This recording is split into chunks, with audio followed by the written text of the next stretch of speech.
Let's get ready to rumble. Yes, we're back. It's episode 102 of the Hibs Ramble. It's Liam, your host this week, and I am joined by the lovely Mr. Marc Duncan. Marc, how are you, my friend? Oh, good, mate. The gruesome twosome are back. We seem to be making a habit of Absolutely, this. mate. Oh, mate, it's brilliant. It means that we're not going to be here for 5.5 hours listening to Sean's Bible-length answers, which is maybe not nice for the listener, but it's nice for me because I've got my dinner to have. Just absolute mince then. What have you been up to? Nothing much, mate. Nothing much. Was working away last week and just been dog sitting this weekend. Dog sitting? Aye. It's quite exciting. Yes. What kind of dog are you sitting? It's a Cocker Spaniel. A Cocker Spaniel?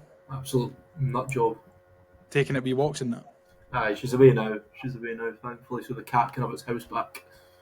The king of the house, eh? Aye. What have you been up to? Dog. Not much, mate. Just kind of chilling, killing, $10 billing.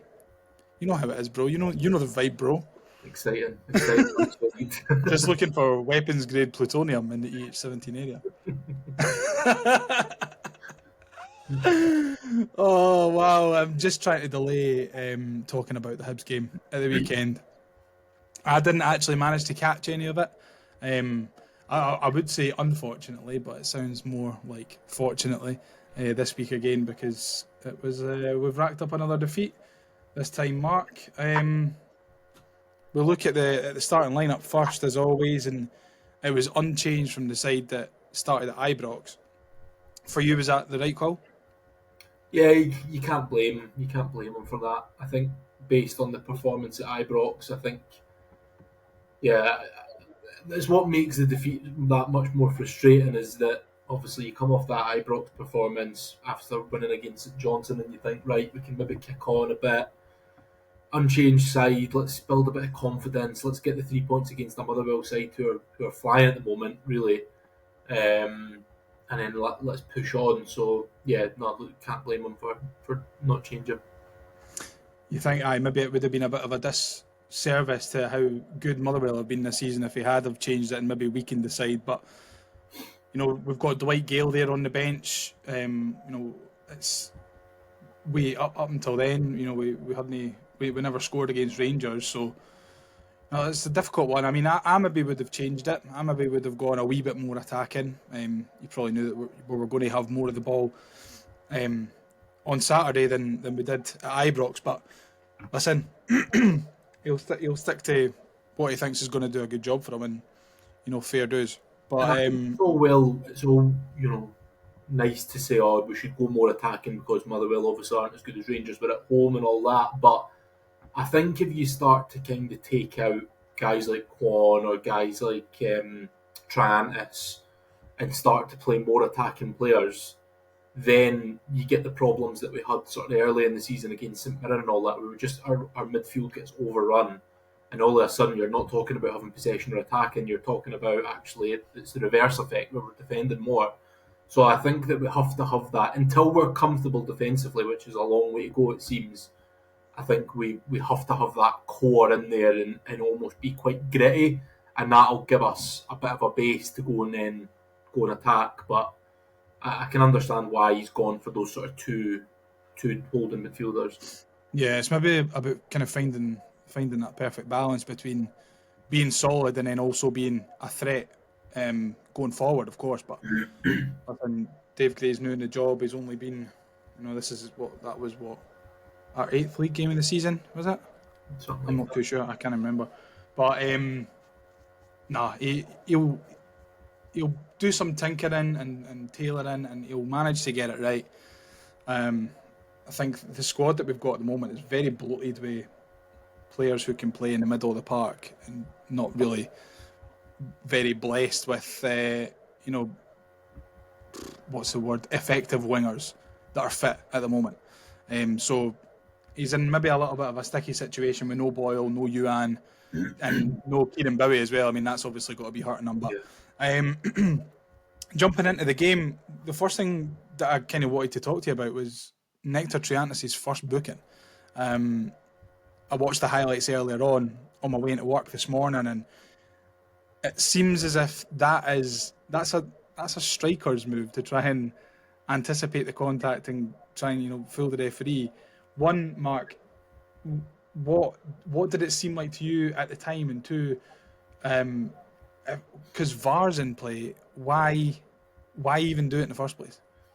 Yeah, do you know what? I think if you're in the moment, right, if you're on that pitch in the moment, you're not, you make those literally split second decisions. And for you to be able to process, actually, wait there, I'll no bother going down because VAR's in effect. I just don't think you're gonna. I think, like you've said, he's anticipated contact and he's tried to buy one because he knows he's not going to get much further. From where I was sitting, actually, I was shouting for a penalty. I thought it was a penalty. I've not seen it back, but I'm assuming the ref was right next to it, and nobody's really talking about it. So I'm assuming that it was a dive. But I think it's just one of them. He's went on a good run. He knows he's not going to get any further. It's a bit of a sort of rush of blood to the head moment, and he's fell down. And obviously at that point, it's early in the game. You're thinking, oh, this shouldn't hopefully bite us in the arse, and it's not. It's hindsight, isn't it, that says, well, you could have done without that one. Yeah, I will. He's actually has, like you said, he's made a good run forward, and it's maybe something that we've seen a little bit more from Nectar this season that we didn't really get to see an awful lot last year because he was playing at centre half most of the time. But it's a good run forward, and from my point of view, there's two defenders coming in at either side of him, and if he stays on his feet, a second or two longer, gets himself properly into the box, one of them is going to make contact, then go down, and then the referee's away to the monitor, and he's probably going to give it if there's contact. So for me, stop trying to trick the referee. I really don't get it, and it's a stupid decision for him at the time. But I mean, he's obviously no planning on getting sent off, but kind of puts him on a bit of a knife edge for the rest of the game. But a booking the right decision for simulation, do you reckon, Mark? I've not seen it back, but from sort of the lack of things that I'm hearing, and it didn't go to VAR or that, did it? So I'm assuming that it was a dive. And the referee, I said at the time, I shouted for a penalty, but I said, to be fair, the referee's right on top of that. Yeah. So he must have seen it. And you almost know by everyone's reaction, right? The referee goes straight for his card. So nobody really appealed for it. Trantis almost had a bit of a smile on his face, almost as if to say, "Oh, you got me." And you can tell by everyone's reaction that it's usually a dive. So, yeah, no complaints. It is what it is. I think it's one of them where, like you said, it's a bit of a lack of composure. If it's maybe Mark Boyle in that position, he's used to being. Probably was the same. No, but the thing is, he's used to being in those areas, so he might have actually driven even further forward and almost purposely got the contact put on him and then went down and got a penalty. But I think for him, he's almost been like, bloody hell, I'm in the box. What do? I can't shoot. I'm just going to go down.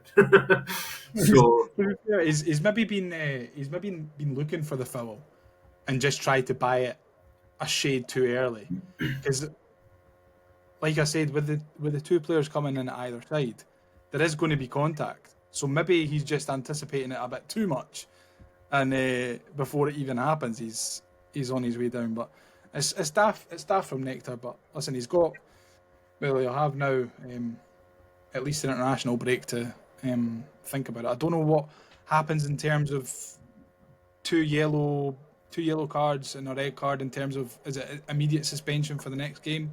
I would imagine it's just one game. Yeah. Aye, because sometimes it's. Oh no, that's when it's a build up of yellow cards, isn't it? It's like a week's delay. But no, so you'll have a few weeks to kind of mill that one over and look himself up and down in his wee Australian mirror. But moving on to the rest of the first half, it kind of looked like it was a bit of one-way traffic, to be honest, for Hibs, and maybe we should have taken a couple of the chances. Big Mick forces a really good double save out of the Motherwell goalie, and then I think it's from the resulting corner. It looks from the resulting corner in the highlights that the ball's cleared off the line as well. So it's just a case of, on another day, do they go in, or are we just not being clinical enough in the final third? I think it's a combination of things. So I said, even when we're on top, and I think he's been really criticised this season, and you can see how much we miss Martin Boyle. He's still, I don't care what anyone says, he's still one of the main men out there, and we miss him massively. And people say he's lost his pace. I don't buy it for a second. Yeah. I don't think he's our quickest player by far. And we just missed that wee bit. Motherwell were playing a fairly high line, and there was quite a few times where it would maybe be Hoyle or Big Mick or whoever it would be would almost just play a ball through to them, and they would try to run onto it, but they just didn't quite have the beating of the Motherwell boys. Yeah. And they were playing a really flat back five, and it was, to be fair to them, they defended quite well, but we just couldn't quite break through that line because we just didn't have the pace. You've seen Hoyle at times; he's so clever the way he moves the ball, and he'll get away from a player, but then the player is able to kind of regain that ground because he's just not got the pace to really break through. So I think that really missing that pace. I think Motherwell defended really well. I think they came with a game plan. For me, it was almost like they split the game up into quarters. In that first quarter, they sort of weathered the storm a little bit. They let us, let the crowd die down a little bit, let the crowd get on top of the Hibs a little bit, and then they started to really come into it. And I think they sort of went into the first half the better team. That last bit of the first half. So yeah, disappointed we couldn't make those chances count. But I think it was just a combination of things.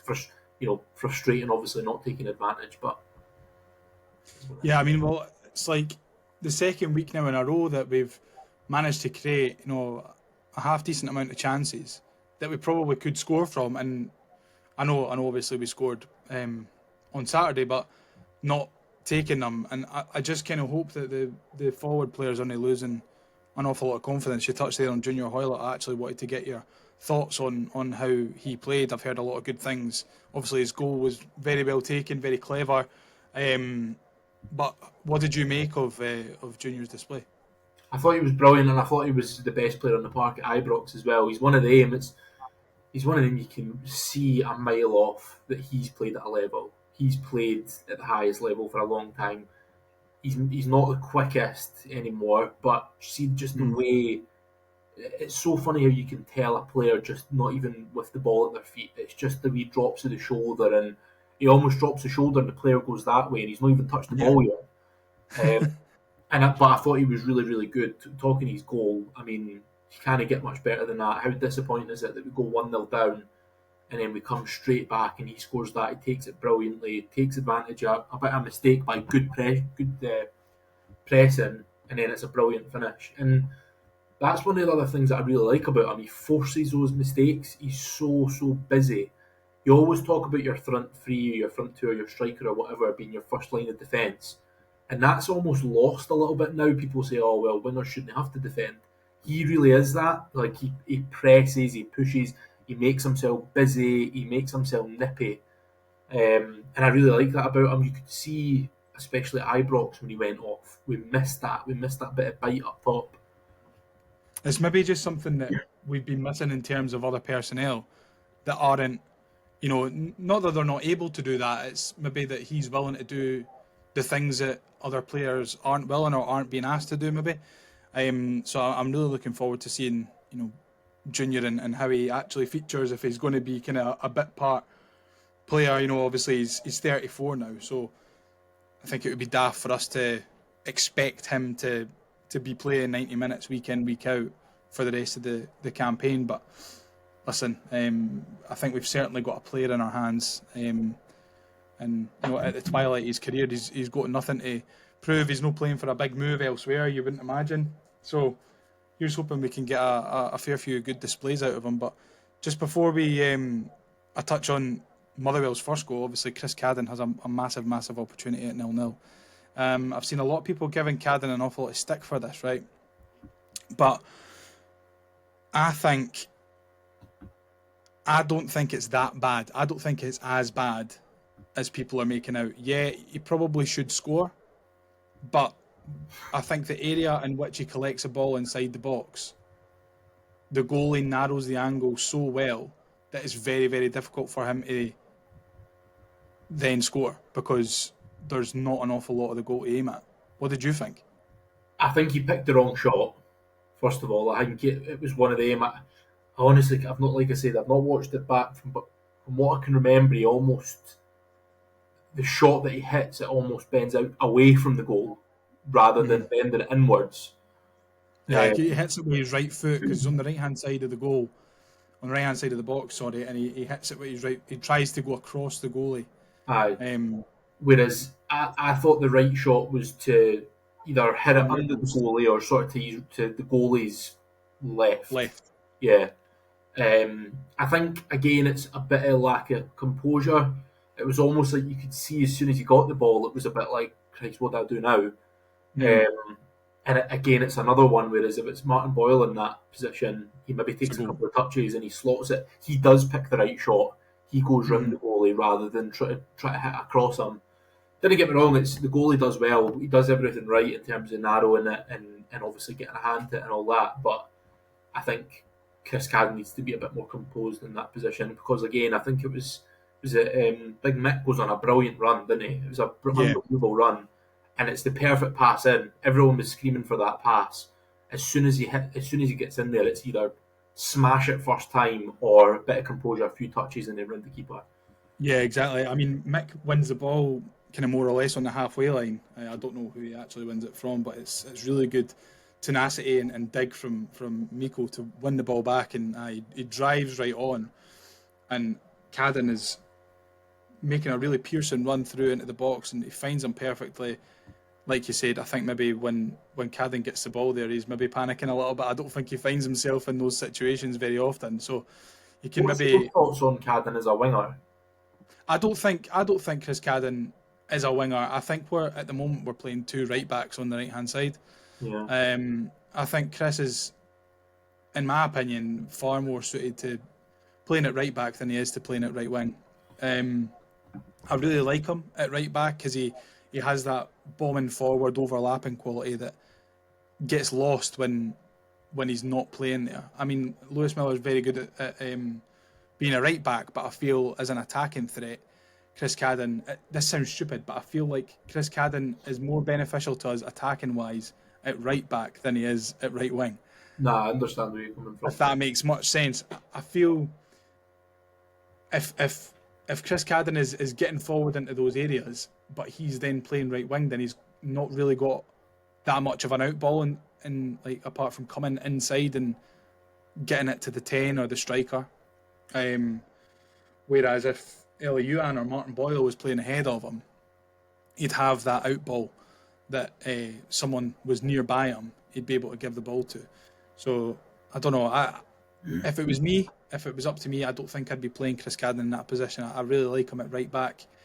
For me, he'd be my preferred choice at right back, but he's not a winger. But listen, you kind of got to piss with the cock you've got at the moment in terms of the players that we've got available and who are fit. So what do you think about him at right wing? Like, I was saying the same, so it's very similar to what you said. I like Chris Cadden as well. I'm a big fan of his, but playing him at a winger, maybe 10 years ago or something like that, he would, when he was a young man at Motherwell playing as a winger, you can understand that.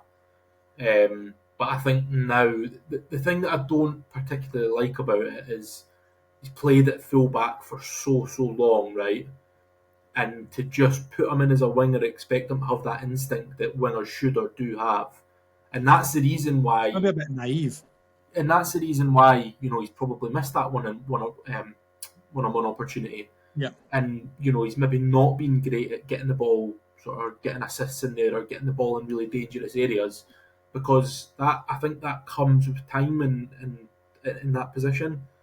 And I think to just send somebody that's been playing as a fullback and a defender for so long straight in the attacking position, I can never see how that's going to work. Yeah.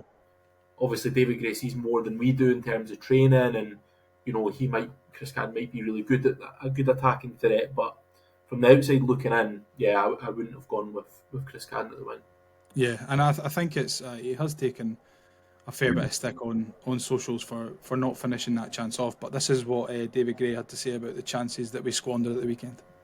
Is that what he said to the lads in the dressing room after the game, that if you don't score when you're on top, then you're going to struggle to get results? 100%. You can't have 4, 5, 6 chances to win to score a goal. It's been something we've known about, we worked on.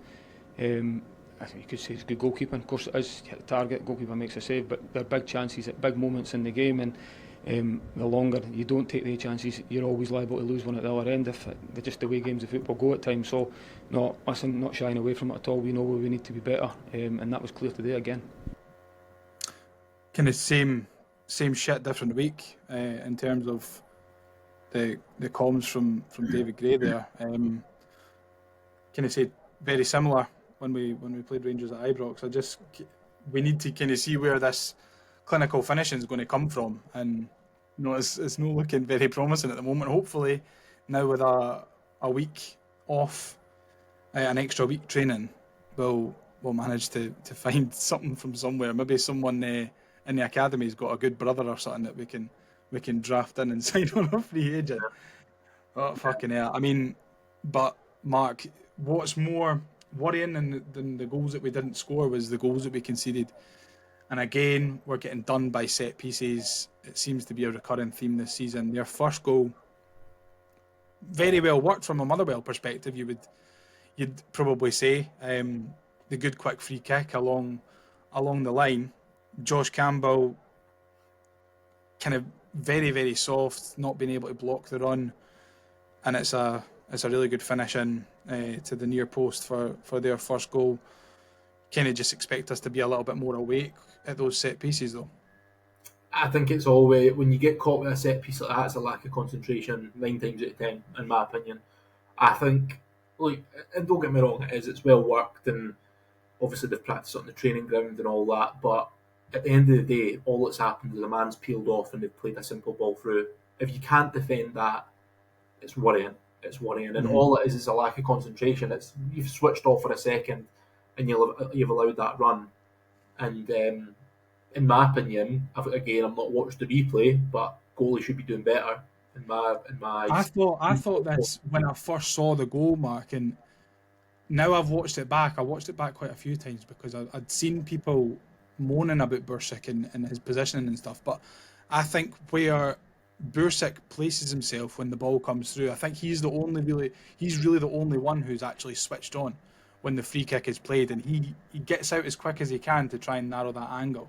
I think he's in the right place, but the boy who scored, I can't remember the fella who scored, he's got a big long name, I couldn't pronounce it, but he's placed it really high, very, very high, where you wouldn't really expect Bursic to be able to cover if he's trying to cover his near post. Obviously, Bursic's trying to get down low and make himself as wide as he can, and the ball goes right up high, and he tries to get up and reach it, but I think, to be honest, it's just a very, very well placed shot. You say that goalies shouldn't be beating at their near post, but honestly, I don't think there was much that Bursic could have done about that.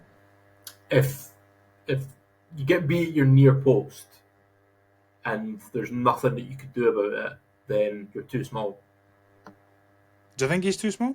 I don't know, but he must have been able to do better. You should never be beating at your near post. I don't care what the circumstance. That narrow an angle, and fair enough, the boy's hit it high and he's hit it hard and all that, but that you should save it. Again, I've not seen it back, right? But I'm just going off what I've seen in the stadium. Goalie should be saving that. From those angles at your near post, a goalie should be able to get up, and because what you're saying there, if he can't get up high enough to reach a high shot, then he can't touch his own crossbar, basically. And if you can't touch your own crossbar, then that's worrying. I suppose when you put it like that, I mean, it's probably right. But I think the way that the fella's hit it and where he's aimed at has just been perfect, right into that kind of blind spot that I don't think any goalie's really getting to. But no, listen, honestly, we'll go and watch it back and after this and tell me what you think, because I watched it a few times. Initially, I was like, that's a bit of a pish goal to concede at your near post. But then the more I watched it, the more I was like, is there actually anything that he can do about that? I don't think there is. But and obviously we've talked about our goal, a really good reaction and a good finish from Junior Hoylett getting his first goal for Hibs. It's good to see. But Motherwell had the ball in the back of our net again. This time it was from a long throw. It was offside, albeit, but it was a long throw and the alarm bells were there, Mark. It's painful watch to see a long throw go into the box and us not be able to deal with it and end up in the back of the net. Yeah, it's horrific, and do you know what? It's probably the most frustrated I've been after a game. Was I was on Saturday. It was just because the reason I was so frustrated, right, is because how many corners did we have? I think we must have had over 10 corners at least. We had loads of set pieces from the edge of the box. We had multiple long throw-ins into the box. We had loads, right? Yeah. And we never took advantage. Where we get our goal, it comes from a mistake from Boyle kind of harrying them, and then we go and score from that. But of all the set pieces and all the long balls into the box, we never caused any issues. Motherwell had probably could count on one hand how many times they got the ball into the box, whether it be through a throw-in, a corner, a set piece, whatever, a free kick, I should say. And the fact that we've barely had to do or deal with much, and it's 3 set pieces in there, isn't it? 2 that were goals and then 1 that was offside. That for me is criminal. And we totally imploded. We'll talk about the red card in a minute, but it's absolutely criminal the way that long throw-in comes in and O'Hora watches it come in, lets it bounce, and then it goes, and obviously they score. Unbelievably lucky. Yeah. That was given as offside. Well, I've got the stats up here. So we had 18 shots, 7 on target, to Motherwell's 11 and 5 on target. And then looking down at corners, we had 10 and Motherwell only had 5. So clearly, by going on stats don't win you games, but we've clearly dominated. And again, we've failed to make that dominance pay by not being clinical enough. I mean, I feel like it's the same story, and I'm repeating myself every week, that we're not clinical enough, we're not scoring enough goals. But when you're conceding goals like that, I mean, albeit that one was offside, but we concede a goal from a long throw-in after the red card. It's very, very painful to watch. Nectar's second booking, very, very soft to give the ball away in the first place when it falls to him, and it's a hopeless lunge, and it's a fucking daft thing to do when you're already on a booking. Yeah, again, it's a rush of blood to the head, I think. Just totally unnecessary. It's in a position where it's not going to be much of a threat. If you let him go, the likelihood of him going on and scoring is very low. The game's at 1-1. There's no need to do it. And again, you talk about split-second decisions. That is stupid.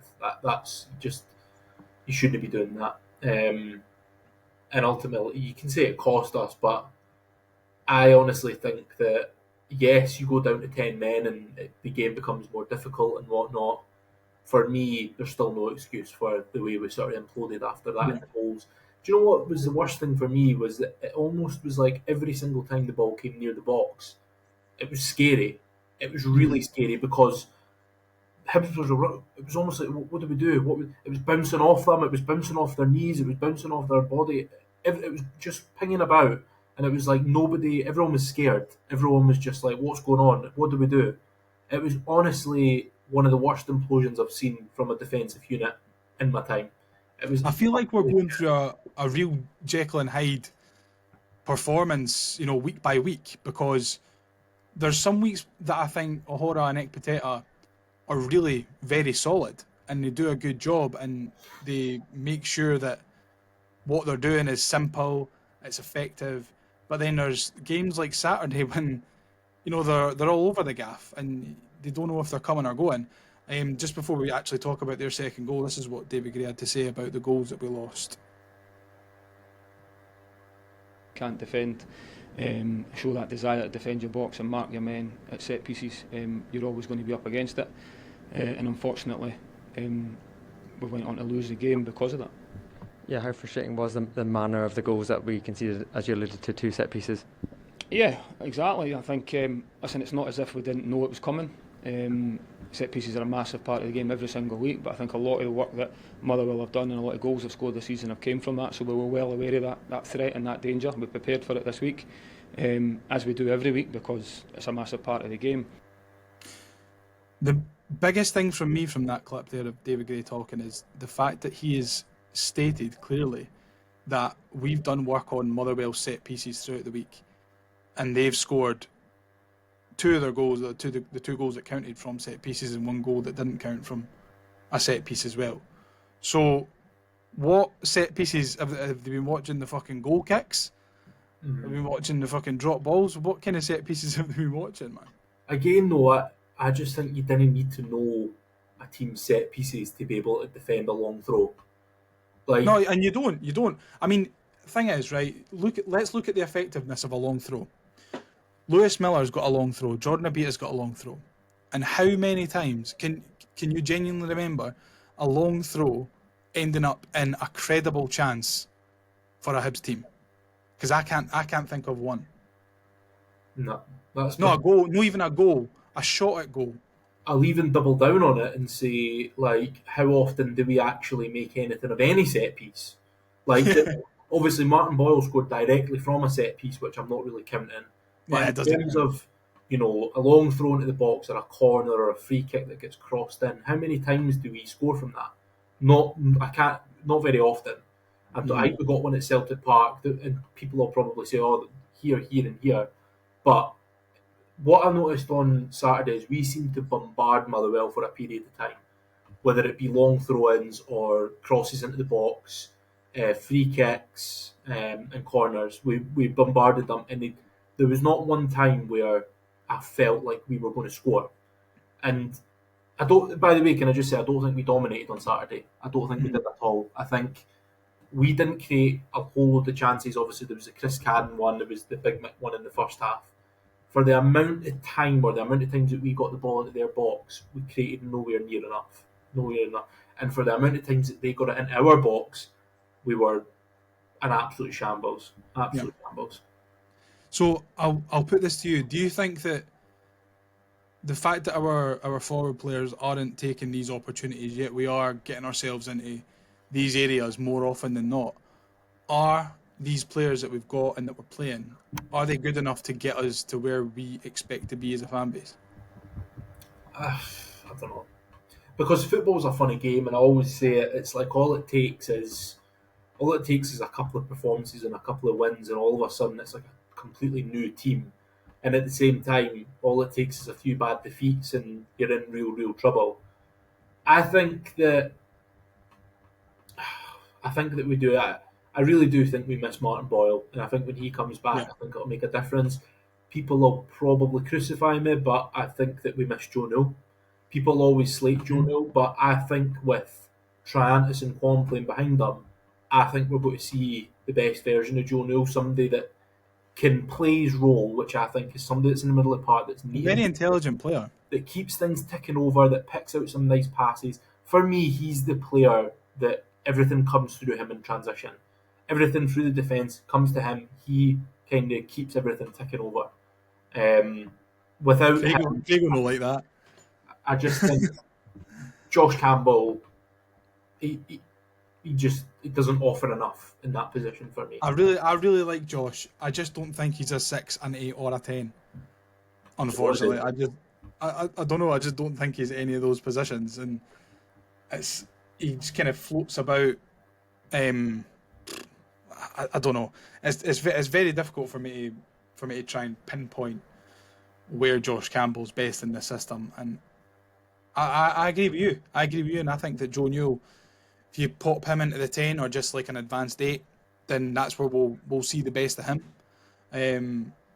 He's clearly a player who's got a very keen eye for a pass, and with the security of Kwon and Triantis behind him, he's not going to have to worry about being that anchor that he's had to be for the last few seasons. So maybe we'll see the best of Joe Newell if he plays in that position, but remains to be seen. And we just need to hope that obviously we've got a week off now. We just need to hope that after the break we have a pretty much full squad.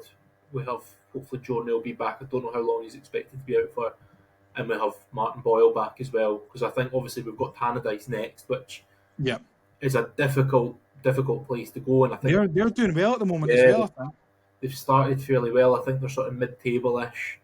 Let me have a look here. They've started not bad, and obviously, Tannadice can really get going. So that'll not be an easy game. But we need to start picking up points because you start getting a sense like who do we beat? So far, we've only beaten St Johnstone, and if we can't beat Motherwell, we can't beat St Mirren, we can't beat Dundee United. It's like who do we beat? Is it just St Johnstone?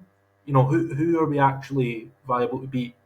So that's where we need to just start picking up results and quick. Otherwise, with the start that we've had, if that continues, it can just get worse and worse and worse. And You're getting a very, very slippery slope because you've got to. As much as it pains me to say it, Hearts are going to turn their fortunes around as soon as they're out of Europe. They're obviously struggling a little bit. I was actually talking to somebody at my work about this. I mean, obviously they're struggling a little bit now, but it's very difficult for teams like Hearts. And I know this is kind of going off topic and stuff, but it's very difficult for teams like Hearts and Aberdeen to build squads for Europe, knowing that they're not really going to go very far other than the games that they're allotted at the start. So to then build a squad around trying to advance in Europe and then go out at the first hurdle is only going to come back and bite them in the arse financially and personnel-wise come the end of the year. So it's very difficult for them to kind of juggle their squad that way. So I don't think Hearts will go out at the first hurdle. I think you don't? Nah, because the new league format, it's like the top 18 teams go to the knockout stages, and Hearts have obviously, I mean, you look at the teams that they're playing, like there are a lot of beatable teams there. Obviously, they've started playing away from home, getting the 3 points. Yeah. I think Hearts will definitely get through. Whether they obviously get through to like the quarter-final is a different story. But I think they'll 100% get through the group stage. 100%. Well, you might come back at the end of the season with that as worst take of the year. But I definitely. If you look at their games, right? If you look at the teams that they're playing, and you look at the size of that group, obviously you're just playing each team once. With this new, I think that's the benefit of this new format is it gives your Celtic, Rangers, Hearts, whoever's playing in Europe and Scotland a chance to progress. Even Celtic, again, I'll probably get laughed off for this one, but even Celtic have got a much better chance than they would have had last year when it was the groups of 4.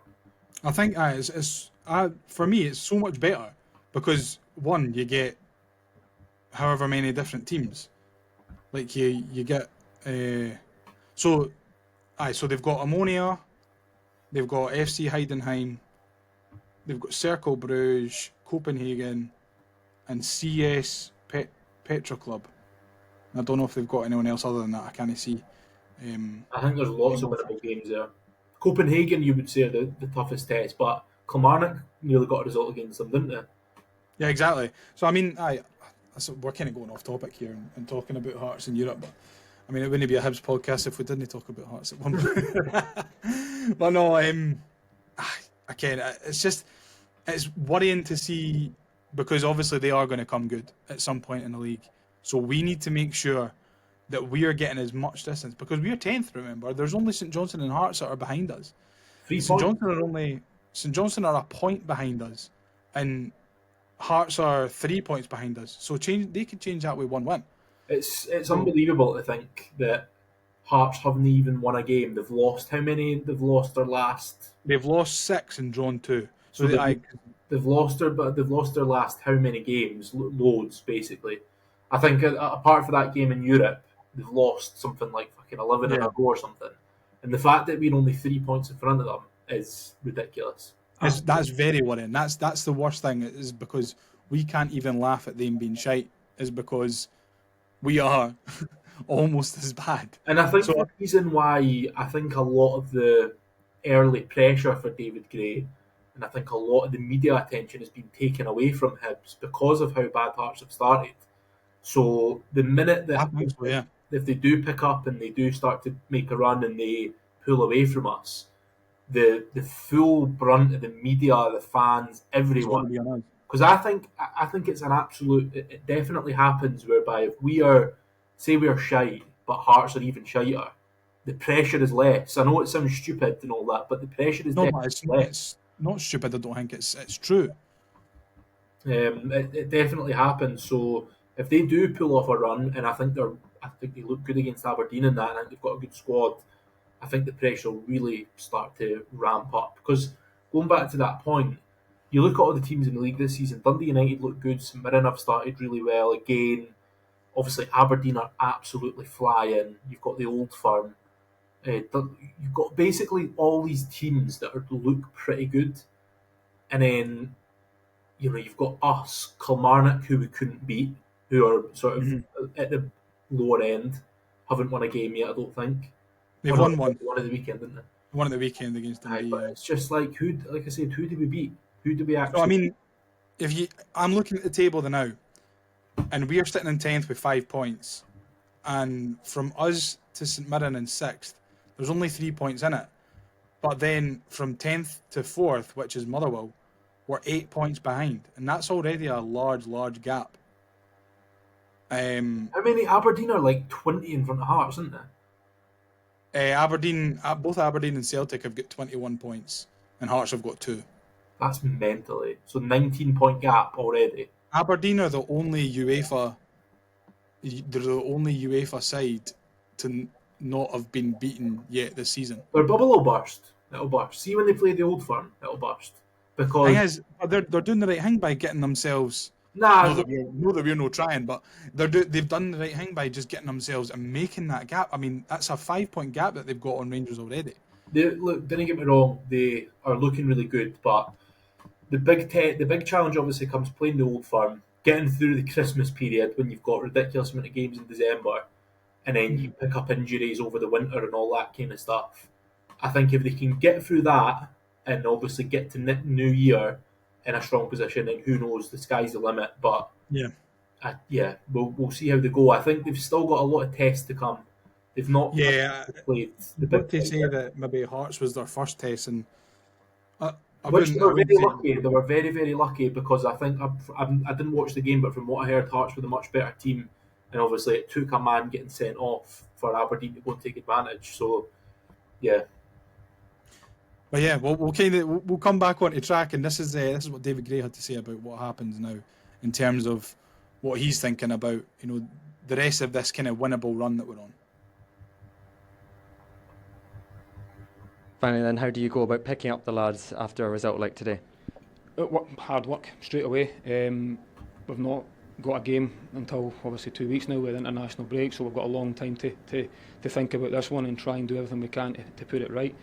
I've talked a lot about the performances improving, but that all becomes irrelevant when it's all about results. We know that, and the results need to improve because where we find ourselves at the minute isn't good enough. It's good to hear that he's understanding that the results aren't good enough. The performances are maybe getting there in terms of creating chances, but you've got to score goals to win games. That's absolute Michael Owen, but you do have to score goals to win games, and that's not what we're doing. So you'd think that that's what we're going to be working on during the break, but listen, remains to be seen by the time we go and play Dundee United at Tannadice. We might be a fantastic free-flowing scoring soccer team. Can I see it? Aye, fingers crossed. Fingers crossed. But Ken, what we'll do now, Mark, we'll put a wee smile on your handsome face, and we'll play a bit of a game. So the game this week that we've got, it's I guess a player by the career path, because it was the easiest one that I could think of for prepping on the bus home this afternoon. I'm so sure you get this kind of stuff. I think you'll get these. You'll maybe get some of them. So there's 5 players. I was going to do it like a point system, but I'm just going to read the years and the teams, and if you want, I can read the apps and the goals as well. Okay, go for it. If you would like. This is all from Wikipedia, so if there's anything that's wrong, take it up with Wikipedia and not me. So this player started his career in 1999 at Hibs, and he was at Hibs until 2005. Is that it? No. I was going to give you a second to guess if you wanted to guess. So he started his career, and say that again. He started his career in 1999 and at Hibs, and he stayed at Hibs until 2005, barring two loan appearances at Alloa Athletic in 2000. Right, next club. After Hibs in 2005, he moved to Rangers until 2007. Is it Thompson? Kevin Thompson? Nope.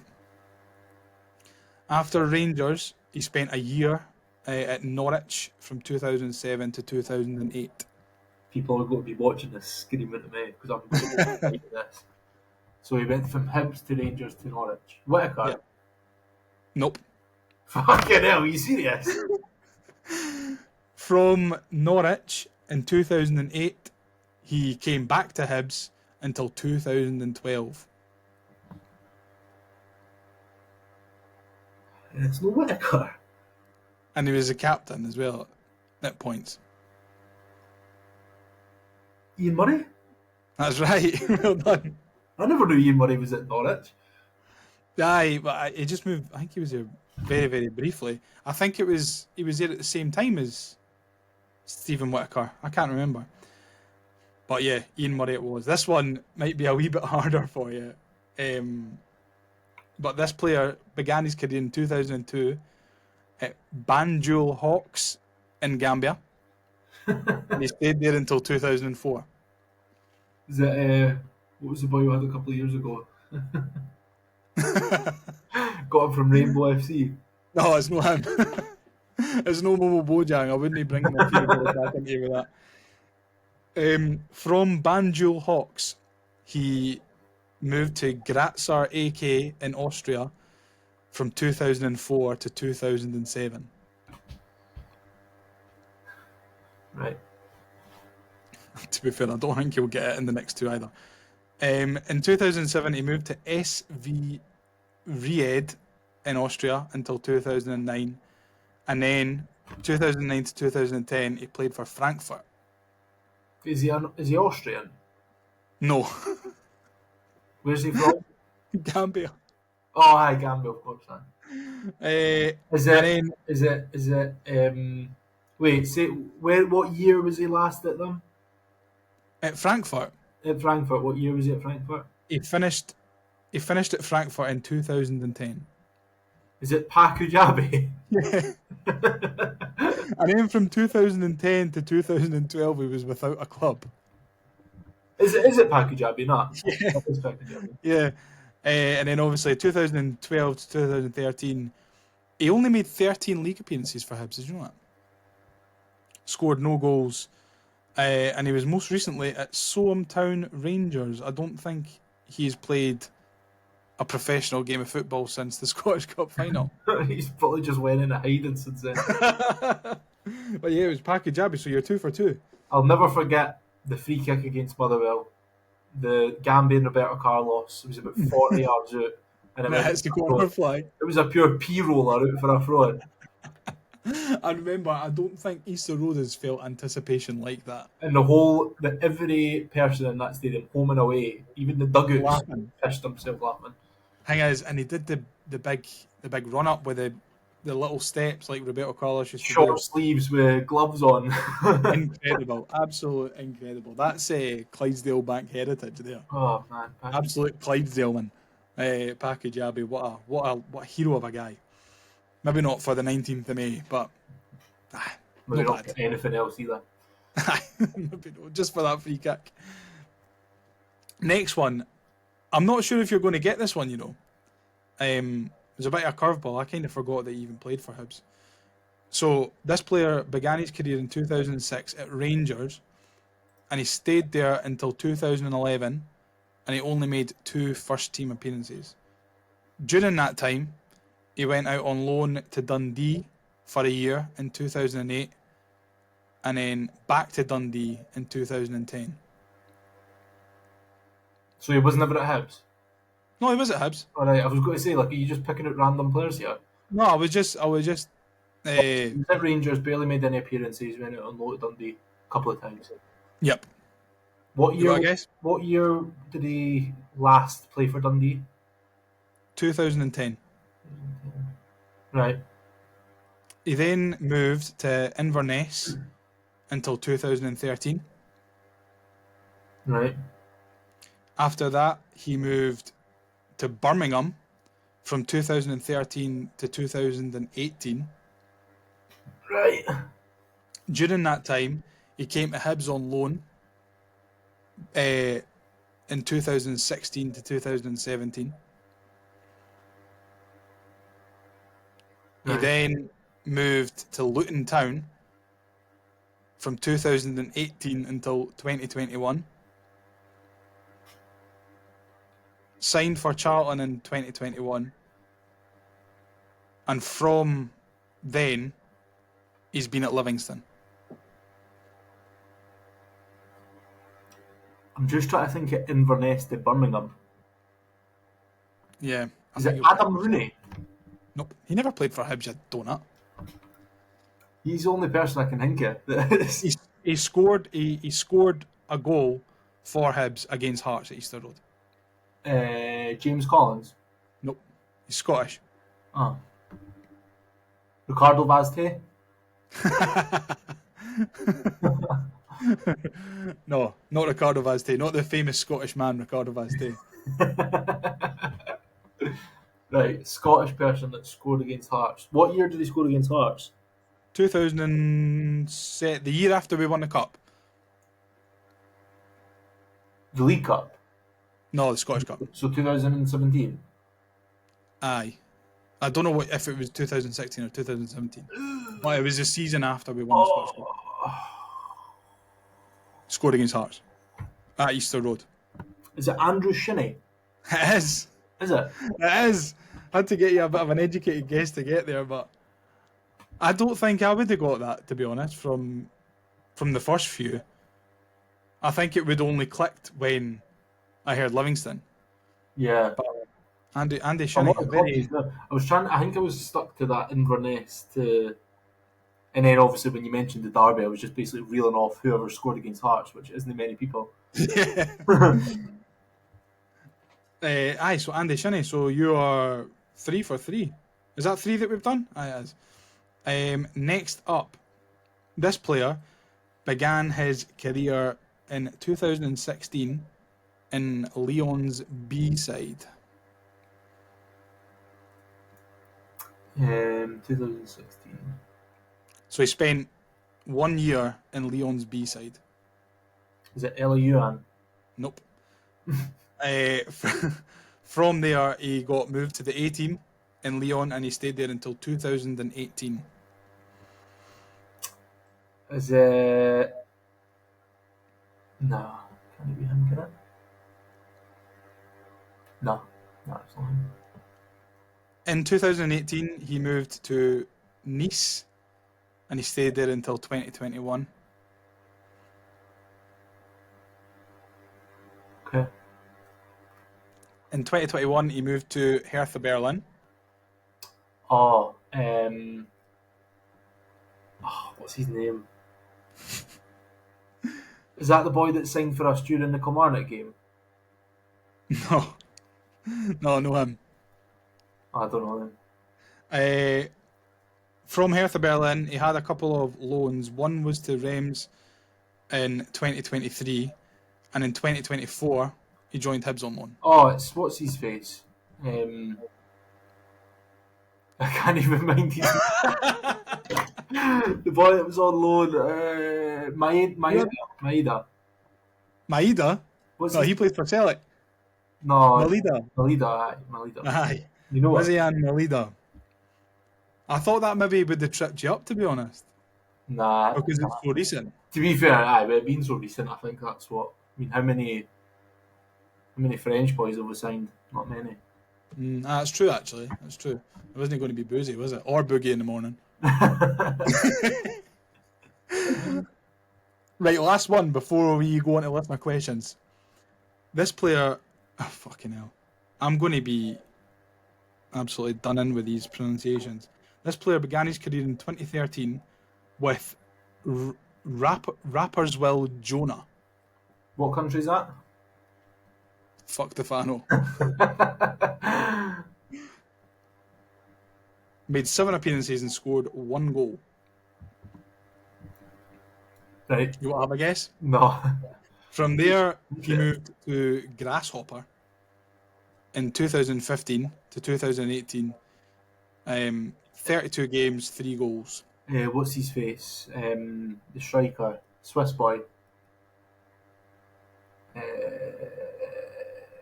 Why am I so bad with names? Come on.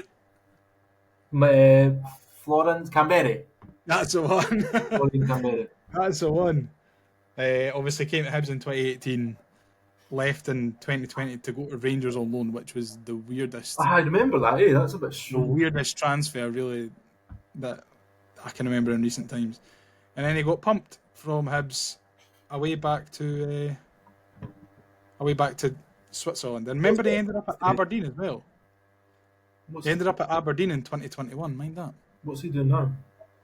He plays for Paulet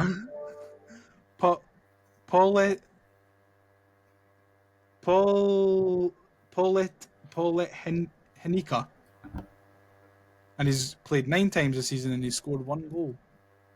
Bring him home. Get that up, you Camberi. You rat bastard. Yeah, fuck him, man. But yeah, so that kind of concludes our wee game. So what we'll do now is we will move on to our listener questions. Now it's time to answer the Hibs Ramble listener questions.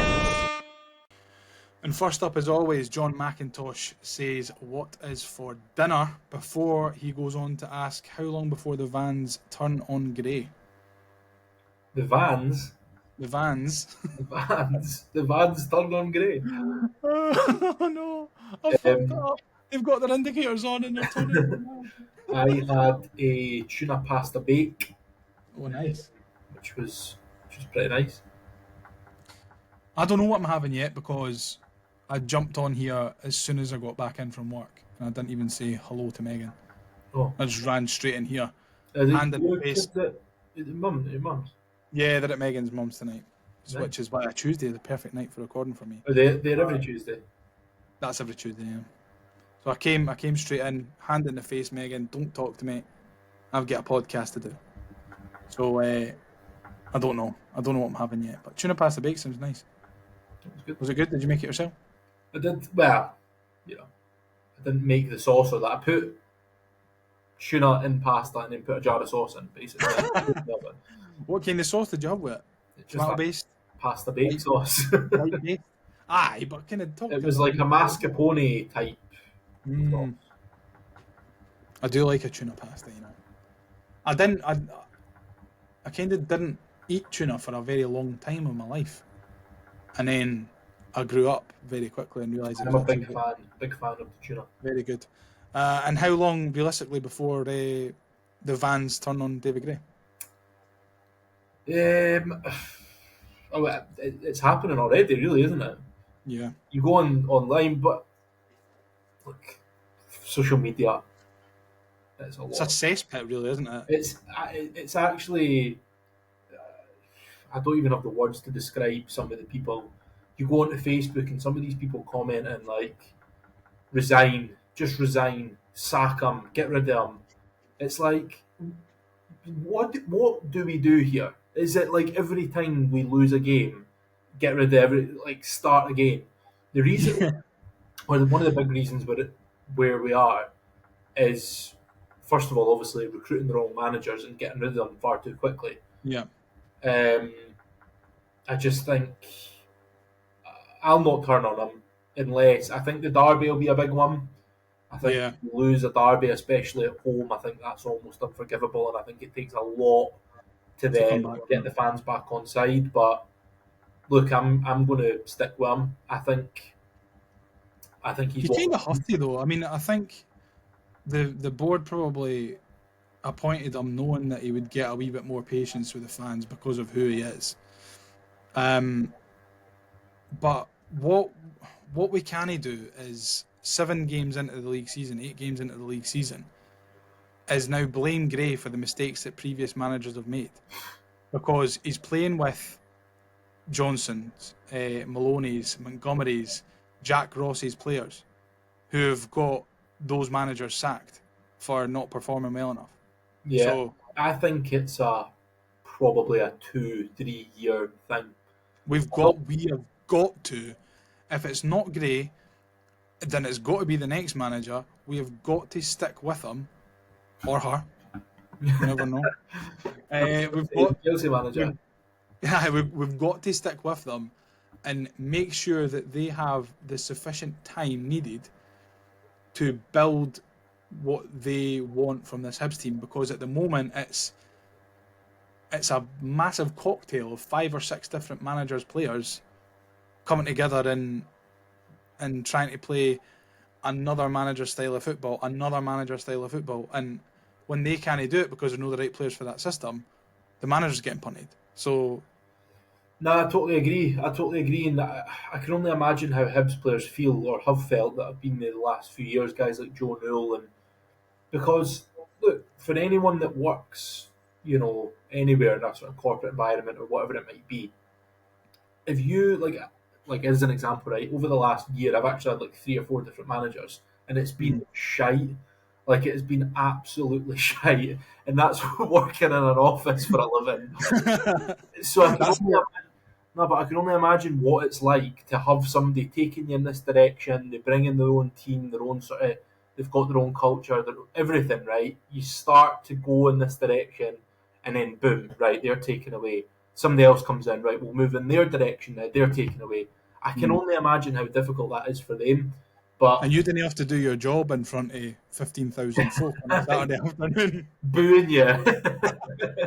No, but I think it's going to be at least 2 or 3 years before we really start to see us pushing on. Now, I'm not saying that we're going to be relegation fodder for 2 or 3 years. I think we will progress in that time. I think we're more than good enough to, like, I can't actually believe that the words are coming out of my mouth. We're not. Honestly, I don't think we're in any trouble of getting relegated. No, I don't think so either. But yeah, I think it's a couple of year project, and I think we can't expect to be from where we are to. You would think that Aberdeen is a target. That's the level that we want to be at. I know that they're obviously going to fall off.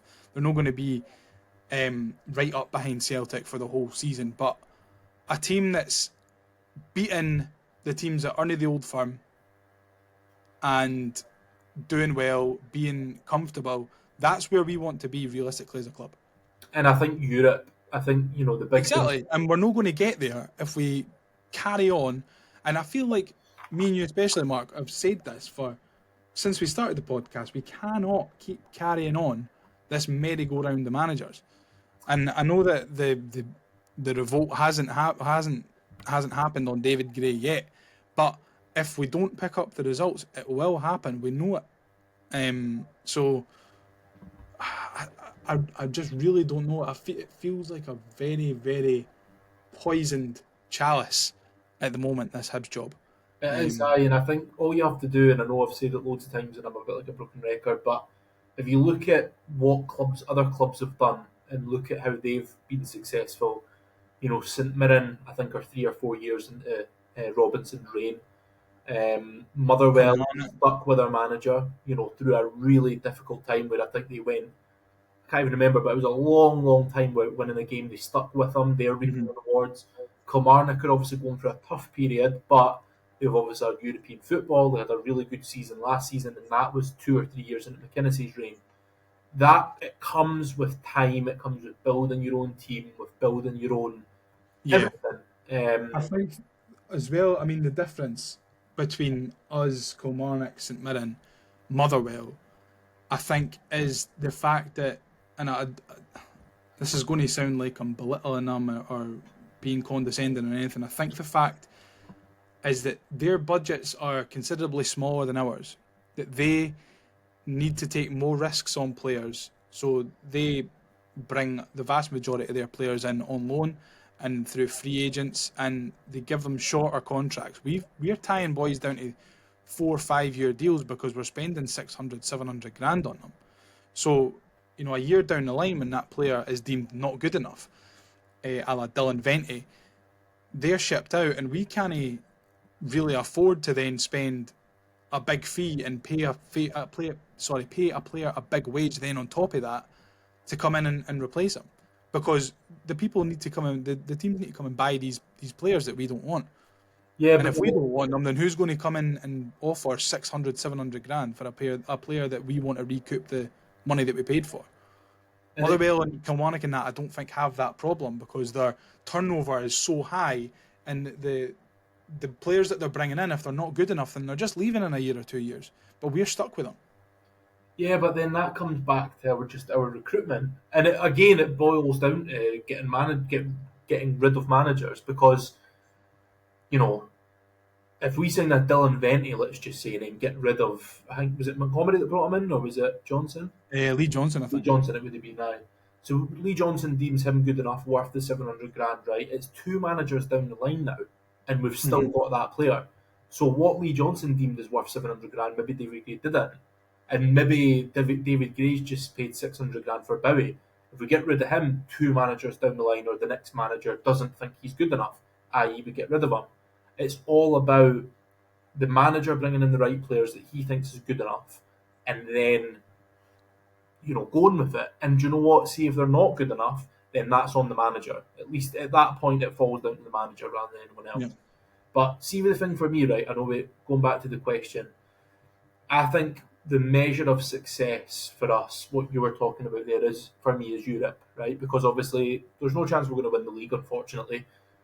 You know, the Scottish Cup is the big one where we'd want to do well in that, get to Hampden.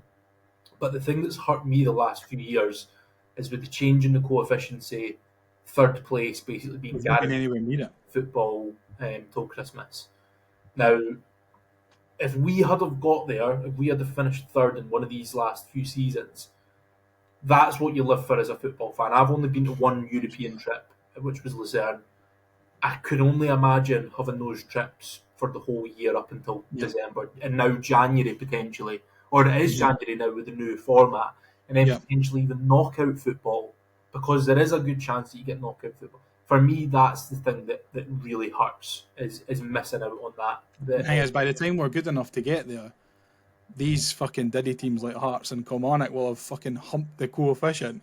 So, so that by the time we finish third at a canter in 25 years' time, there's not going to be any chance of league stage European football. Yeah, we just have to hope that we get there one day, because that for me is like that. You look at that and you think, you know, I've known loads of boys, Hearts fans, that have gone over, travelling all these different places, and that's Aberdeen have obviously done the same in the Europa League, and that's what you kind of want. That's what you live for as a football fan. Obviously, the big days at Hampden and all that kind of stuff, but European football is like different gravy. Yeah, I mean that is kind of the pinnacle for clubs like us. Like you say, we're never going to win the league.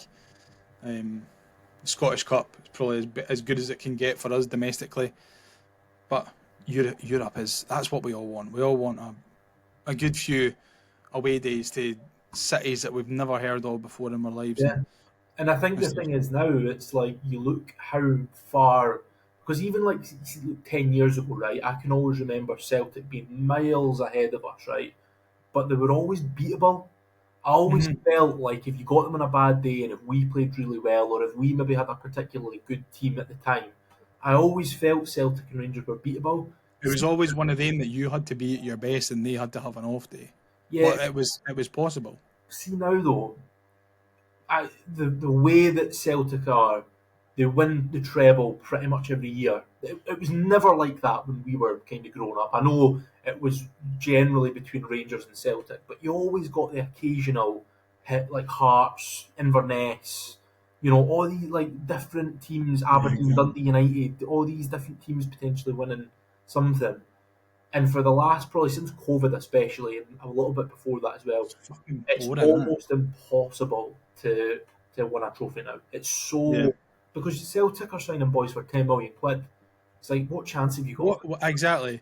And I mean, obviously we're spending a wee bit more money now on players as well, like Bowie 600 grand, Venti 700 grand, whatever you're led to believe.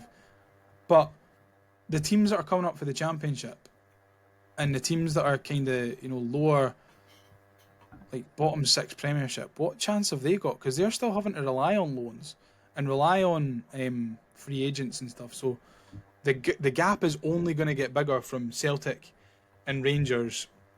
Well, actually, the gap is only going to get bigger from Celtic to Rangers and then from Rangers to Aberdeen, Hearts, Hibs, and whoever's in that sort of in-betweeny between Hibs, Hearts, Aberdeen, and your lower fodder, like your St Johnstones, your Ross County, stuff like that, with all due respect. But In the league, we will. the SPFL must be fairly nervous about the way things are going, because that their big cash cow has been the Old Firm. Those late in the season games that like the winner decides the league and Helicopter Sunday and all that kind of shit, It's right? gone. That's gone. It's complete. The derby, the Old Firm derbies are fairly dominant now. Rangers generally get buzzing if they get a point. The league this year you could be talking 30 odd points. You could be talking the biggest gaps, and Rangers weren't even in the league. Yeah. It's worrying for the league. Well, I mean, obviously this isn't a Rangers podcast or a Celtic podcast or Aberdeen podcast, but I think Rangers have got an awful lot of work to do. Scottish football podcast, the Hibs Ramble. Rangers have got an awful lot of work to do, I think, this early in the season to catch Aberdeen, never mind Celtic. And I know that they're on the same points, but it's going to be a challenge. They're 5 points behind the both of them already, and that's only going to grow considerably between them and Celtic, and it's still going to grow between them and Aberdeen, because I don't actually know when Aberdeen play the Old Firm, but Aberdeen have got Celtic next after the. do they? Aye, at Celtic Park. So that'll be a good game to watch, actually, if anyone doesn't fancy watching the Hibs game. But no, listen, we'll move on before we wrap up. And Billy is asking, bean and cheese toasty crisps, aye or no? I have actually had these. Specifically these ones for those watching on YouTube. Have you had them? Nah, no yet. I've had them. They're all right. They're not the best. They're all right. That's my verdict. 7 out of 10. Do they taste like a bean and cheese toasty? They do. They taste more like beans than anything else, but there is a bit of like a bready taste in there as well. So like I get why it's called that and why. You know what's mental is that they actually are able to make wee thin slices the of wonder. potato. It's like vapes, and It's like beans and bread. how the fuck do you make like a strawberry ice flavour with just like liquid? Yeah. It's like what goes into this to make a bean flavoured crisp? Like, imagine the wee scientist at the Walker's factory. Being like, to his manager, aye, so this is what I'm working on this week. No, To be fair, it's probably just dehydrated beans, isn't it? I'm making bean powder to go on the crisps. The Walkers, the scientist at the Walkers. He's got goggles on, so that'll be a test tube. Tastes like beans. Fucking hell, what's the next thing that they've got? Mine, they did like a fish and chips flavour. Aye, they did it. It was an audio in the World Cup or something. They brought out loads of random, like it was like flavours from all across the world. Aye, I remember that. So they had. That was like, was that not 2000? Was that 2010 or 2006 World Cup? I can't mind. I remember they brought, it was like a builder's breakfast for England. Aye. I remember that. We'll have like paella for Spain or something. Yeah. Paella flavoured crisp. That was good. Make Walkers great again, that's what I say. Aye. None of this For fucking... France, they had a red wine and cigarette crisp. Fucking fag-ash breath flavour. But yes, cheese toasty crisps, aye or no? Am I getting an aye or a no from you? Given that I bought them once and I've not bought them again, I'll say no. Well, I've not had them. I don't think I would buy them, but if I got given a packet, I would probably... I bought it purely out of curiosity when I first seen them. I hadn't heard about them, I just seen them. And I was like, oh. But they're in a couple of different weird flavours at the moment. I'm sure there's like a sausage sandwich one as well. But I seen it and I thought, I'm going to have to try this. And I did. It was alright. That's all I can say. Following on the food topic, Marc James, actually spelt the same way as your name, Mark. One of the good guys. He says, a doner pizza, aye or no? No, but weirdly, I quite like doner calzone. See, for me, right, I can't eat it when I'm sober. I need to be drunk to have doner. Yeah. But the amount of doner meat that they put on a doner pizza, you'd be as well not having the pizza because they put that much on. They need to just cut it back a wee bit. Like, just fucking squash it a wee bit, man. I like. It's much fun. It's just I don't know. I didn't like the just doner on top of pizza, but there's something about a doner calzone which is more appealing to me. Same thing, different shape. I don't know. It's not. It isn't the same. There's something different about it. It's just I can't quite put my finger on it. It's a big foldy pizza. Aye. See if they kind of curbed the amount of doner that they were putting on the pizza, because it's like a fucking mountain, man. Aye, you're full by the time you get to the pizza. Yeah, it's a joke. It's a joke. And like, if they only give you two wee pots of sauce, Sauce. two little fucking pots of sauce, then it doesn't go very far. Now, if it's a good quality chili sauce and it's like a thick chili sauce, Hey, you need to be careful with that chili sauce intolerance, pal. I fucking do, mate. Absolutely shitting through the eye of a needle the day after a doner pizza. I'll tell you that for free. But no, if they only give you two wee tiny fucking tubs of sauce and it's a 16, 17, 18-inch pizza. 18 pizza and an entire fucking thingy of doner. You got a fucking family of sheep on top of your pizza. They've not even like sliced the bits. They've just put the hunk of doner on the pizza for you. Fucking cut it yourself. Cut it with up your sword. I would be inclined to say aye to a doner pizza if they kind of curbed it a little bit. And I was drunk. If I was like 5-6 pints in, I think I could do a doner pizza. Doner I think different when you're drunk. Aye, it is. It does hit different. It's minging when you're sober. Aye. I really didn't like it when I'm sober. But like after 6-7 pints, I think I'm spilling everything down me. So I'd be a bit of a waste getting a doner pizza. So maybe that 5-pint mark. That 5-pint mark is 6-7 pints. That's before the game, is it not? Didn't bother going to the game, just go to the chippy and go home. But no, I'll say aye. Are you saying aye or are you saying no? No. Do you know what? I actually don't think I've ever had a doner pizza, to be honest with you. I've had plenty of doner calzones, but I didn't see the appeal of a doner pizza. I'd rather Well, get. let me tell you this, right? Think of a doner calzone, right? But open Think of it. Can you think of it in your head? Right, Aye, exactly. Open it like a book. right. Get a wee sugar. You've got yourself a doner pizza. It's not the same, mate. It is the same. No. It is the same. I promise you. Next up, Gav Dick says, always one step forward and 2 steps back with Hibs these past years. Gray probably has 2 months left if results continue as they are now. How toothless are we in attack? How poor are we at crossing the ball? Absolutely pathetic. Fucking claws out from Gav there. I disagree that he's only got 2 months left. I think they'll give him more. I think he'll probably... maybe he means 2 months worth of patience with the support, which, I mean, you can kind of understand, but I think Gav is on to a winner with that. I agree, the crossing into the box and just general distribution into the box is really poor. It's really bad, and it's been bad for a long time. The only cross that I can remember that was good was Jordan Obita in the first half. It was Big Mick, the chance that he got on, and the goalie saves it, and the goalie saves the rebound as well.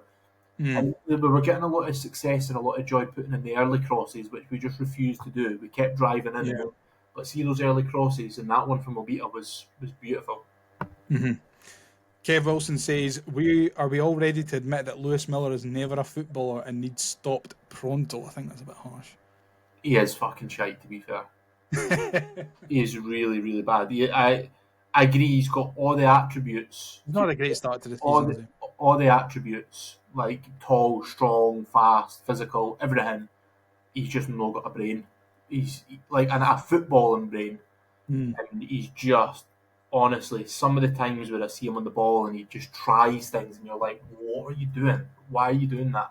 He's been really poor, I think, so far, like to start the season. I think he's been a letdown this season. I mean, double fingers crossed that his fortunes start to turn around a little bit, and because I think genuinely, I'm not just saying this because you've said otherwise, but I honestly think that we've seen good things from Lewis Miller in the past over the last couple of seasons that he's been here. Maybe not on so much of a consistent game in, game out for a few months basis, but I think there has been glimmers, and you got to remember he's still just a young guy, and he's I mean, is it maybe now been too long to say that he's still kind of learning the Scottish game? Maybe a wee bit. But I think there is. I agree that there there's is. improvement there, absolutely. I don't think he's a lost cause. I agree that there is potentially a player in there. I think what he needs to get better at is a bit of consistency, because for me the problem with Lewis Miller is he's either one of the best players on the park and he's brilliant, or he's one of the worst on the park. And like, see, at Ibrox, I thought he was decent. I thought he was really good. Again, one of the standout performers. But there's been a few times this season where I've come away thinking he was by far the worst player on the park. He doesn't really churn out those Lewis Stevenson 6 out of 10, Aye, 7 out of 10 aye, performances. and I think that's sometimes from your fullback, that's what you want. And I think in his head, it's almost like he feels like he has to be like a standout. He's trying like back heels and sort of these sort of chops, Ronaldo chops, and all that kind of shit. And it's like there's He no would do a knockout doing the you're Astro. doing too much. Sometimes all you need to do is get the ball forward, get an early Strip it cross back a in. wee bit. He almost just takes too many touches. Sometimes, like like you said, Lewis Stevenson, a 7 out of 10 performance is fine from your fullback from time to time. And you But- think that maybe with the manager that we've got now, Dave Gray being a former attacking fullback on the right hand side, that he would maybe begin to flourish a little bit more under his guidance. But you know, we're kind of yet to see that this season. I hope it turns round for him, because you know, I think he is a half decent player, and he's a great bloke. If you've not listened to our episode with Lewis, go back and listen to it. I think it's their pinned one on our YouTube, so you'll be able to hear it there. A top guy. But next up, and lastly, actually, before we wrap up, Harvey Scott saying Miko has not been good enough lately. Gale is only just getting up to speed. What do we need to start putting up? What do we do to start putting away chances? Nothing is working at the minute. I kind of disagree about Miko, to be honest. I think he's been I alright. think Miko's maybe been asked to do an awful lot more than this is my take on it, right? Is that Miko needs a partner. And the fact of the matter is, Miko is filling a role that Kevin Nisbet was asked to do, where he was being made to do far too much, and in turn wasn't getting enough of the ball inside the box where he was most effective. And that's maybe what's happening to Miko a bit here. And it's maybe because there's a lack of chances for him. He feels like he needs to come back a little bit more to get on the ball and make things happen. But he's just not finding himself in those positions, in the box. And when he does, he's just not got that stroke of luck at the moment to be putting them away. And that penalty last week wouldn't have helped. Yeah. I honestly don't think he's been bad. I think obviously you judge a striker on their goals, obviously, and if you're just looking purely at the stats, then maybe you're thinking, right. But see, just watching him, I think he holds the ball up well. I think he's really good in the air when we play the long ball in. I think whenever we put the early cross in and he gets on the end of it, he certainly gets close. Like that one, like I just said, Jordan Obita puts the early ball in, and he's so unlucky not to score that. It's just a brilliant save. I think he needs a goal to get a bit of confidence. He's run where he obviously passed into the box for Chris Cadden, who misses it. So you're saying on a different day he could have had a goal and assist there, and he scored a couple of really good goals this season already. I think Mick's been alright. I don't think he's part of the problem. Yeah. And I agree. No, I don't think so either. But I agree that he's maybe just short of a little bit of confidence, and a partner up there with him, maybe Dwight Gale, maybe someone else, Boyle when he's fit to play through the middle with him, is maybe going to then allow him to get into those positions more often. Hopefully the ball lands at his feet or gets to his head and he's able to put these chances away. Yeah, I don't even think he's lacking confidence, to be honest. There's no signs for me that he's lacking confidence, but I agree. I think it will be difficult for him, especially as a lone striker, and when your wingers aren't particularly the quickest. When you've got Cadden and Junior Hoylett on the wings, it is going to be quite difficult, but I think he'll be fine this season. I like him. I like him as a striker. I think when he's got Boyle, guys like Boyle, I think will really help. I think our main problem with Miko is keeping him fit, and it's going to be absolutely vital. With Kieran Bowie obviously not going to be back until well into 2025, apparently. It's going to be really, really important that we keep Miko fit, because it's him and Gale really at the moment, and I think Gale's going to be the same as Junior Hoylett. We're not going to be able to rely on a 34-year-old to do the damage for 90 minutes week in, week out. So, yeah, keep him fit. He'll start scoring. He'll go on a wee run, and before you know it, we'll be fucking top of the table, man. But it's a good place. It's a good place to finish here, Mark. I've really enjoyed our chat tonight. Thanks for joining me. As always, I'm going to go and turn the light on, I think. I think so, eh? It's getting a wee bit dark. But yeah, so thank you for listening if you've got this far. We really appreciate all the messages that we've had, all the questions that we've had and stuff. So thank you for that. As always, if you don't already, follow us on Twitter. We're at the Hibs Ramble on Twitter and on Facebook, on Instagram, on YouTube. We're on TikTok now as well. So go and get us there if you don't already. And all that's left from me to say is, again, thanks and good night. Cheery bye. Let's get ready to rumble.